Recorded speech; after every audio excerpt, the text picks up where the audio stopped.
விரிவான செய்திகள். திமுக தலைவர் மு.க. ஸ்டாலினை நம்பி மக்கள் வாக்களிக்க கூடாது என தேமுதிக தலைவர் கேப்டன் விஜயகாந்த் கூறியுள்ளார். தமிழகத்தில் நாடாளுமன்ற தேர்தல் மற்றும் 18 சட்டமன்ற தொகுதிகளுக்கான இடைத்தேர்தல் வியாழக்கிழமை நடைபெறுகிறது. இத்தேர்தலில் அதிமுக தலைமையில் தேமுதிக, பாமக, பாஜக உள்ளிட்ட பல்வேறு கட்சிகள் இடம்பெற்றுள்ளன. தமிழகத்தில் தற்போது தேர்தல் பரப்புரை இறுதி கட்டத்தை எட்டியுள்ள நிலையில் தேமுதிக தலைவர் கேப்டன் விஜயகாந்த் எப்போது பிரச்சாரத்தை தொடங்குவார் என தேமுதிக தொண்டர்கள் மட்டுமின்றி தமிழக மக்களும் மிகுந்த எதிர்பார்ப்பில் இருந்தனர். இந்நிலையில் அதிமுக, தேமுதிக கூட்டணி கட்சி வேட்பாளர்களை ஆதரித்து சென்னையில் இன்று பரப்புரையை தொடங்கினார் கேப்டன் விஜயகாந்த். சாலி கிராமம் இல்லத்திலிருந்து ஆயிரக்கணக்கான தொண்டர்களின் இருசக்கர வாகனங்கள் முன்னும் பின்னும் அணிவகுக்க கேப்டன் தனது வாகனத்தில் வில்லிவாக்கம் சென்றடைந்தார். அங்கு தேமுதிக சார்பில் எழுச்சிமிகு வரவேற்பு அளிக்கப்பட்டது.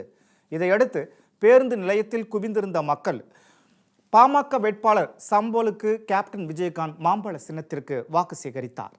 கூட்டணி கட்சியுடைய வெற்றி வேட்பாளர் அண்ணன் சாம்பல் அவர்களுக்கு மாம்பழம் சின்னத்தில் வாக்கு கேட்டு வந்து கொண்டிருக்கிறார். உங்களை தேடி வந்து கொண்டிருக்கிறார். நம்முடைய வெற்றி வேட்பாளர் அண்ணன் சாம்பல் அவர்களுக்கு தலைவர் கேப்டன் வந்து கொண்டிருக்கிறார். இடது கை கொடுப்பது வலது கைக்கு தெரியாது, வலது கை கொடுப்பது இடது கைக்கு தெரியாது. கரை பறியாத கரங்களுக்கு சொந்தக்காரர் புரட்சி கலைஞர் கேப்டன் அவர்கள் வந்து கொண்டிருக்கிறார். உங்களை தேடி உங்களை நாடி அடுத்த வாக்காளர் பெருமக்களே, தலைவர் கேப்டன் அவர்கள் மாநிலத்தினத்திற்கு வாக்குகளை கேட்டு வந்து கொண்டிருக்கிறார்கள். உங்களது பொன்னான வாக்குகளை, கண்ணான வாக்குகளை, மணியான வாக்குகளை, முத்தான வாக்குகளை மாம்பழம் சின்னத்திற்கு வாக்களித்து வெற்றி பெற செய்ய வேண்டுமாய் உங்களை எல்லாம் பணிவன்போடு வேண்டி விரும்பி கற்றுக்கொள்கிற தாய்மார்களே, பெரியவர்களே, படித்தவர்களே, பண்பாளர்களே. இதையடுத்து வடசென்னை தொகுதி தேமுதிக வேட்பாளர் அழகாபுரம் மோகன்ராஜை ஆதரித்து பெரவள்ளூர், கொளத்தூர் உள்ளிட்ட இடங்களில் கேப்டன் விஜயகாந்த் ஆதரவு திரட்டினார். அப்போது பேசிய அவர் ஸ்டாலினை நம்பி மக்கள் வாக்களிக்க கூடாது என கேட்டுக்கொண்டார். அழகாபுரம் மோகன்ராஜ் நல்லவர், அவருக்கு முரசு சின்னத்தில் வாக்களித்து வெற்றி பெற செய்ய வேண்டும் எனவும் கேப்டன் கூறினார்.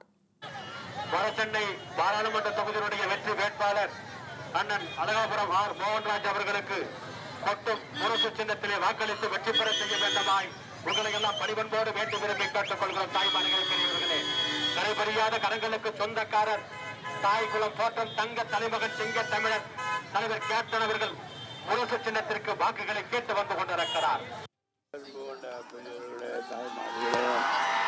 அன்புள்ள சகோதர சகோதரர்களே, என் உயிர் அன்பு தமிழஞ்சங்களே, உங்கள் அனைவருக்கும் நன்றிகள் தமிழக தெரிவித்துக் கொள்கிறேன். ஸ்டாலினை நம்பி ஆரோடு போட்டுறாதீங்க, தயவு செய்து உங்களை நான் செஞ்சு கேட்டுக்கிறேன்.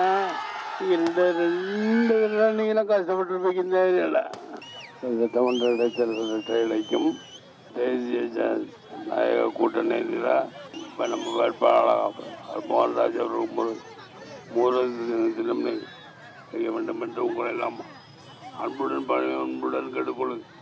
மக்களே, மறந்துடாதீங்க, நீங்கள் ஓட்டு போடணும்.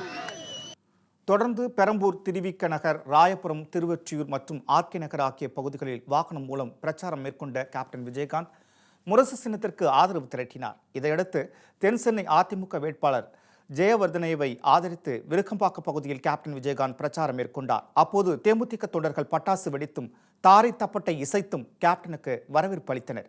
இதையடுத்து கேப்டன் விஜயகாந்த் இரட்டை இலை சின்னத்திற்கு வாக்கு சேகரித்து தனது பிரச்சாரத்தை நிறைவு செய்தார். தமிழன் தமிழன் இவன்தான் தமிழன், தலைவன் தலைவன் இவன்தான் தலைவன், தமிழன் தமிழன் இவன்தான் தமிழன், தலைவன் தலைவன் இவன்தான் தலைவன், இனிமேல் இவனின் ராஜ்யம் தானே, மக்கள் போற்றும் முதல்வன் இவனே, தமிழே இவனுக்கு சுவாசம் ஆகும், தர்மம் இவனுக்கு மகுடம் சூடும், தமிழன் தமிழன் இவன்தான் தமிழன், தலைவன் தலைவன் இவன்தான் தலைவன்.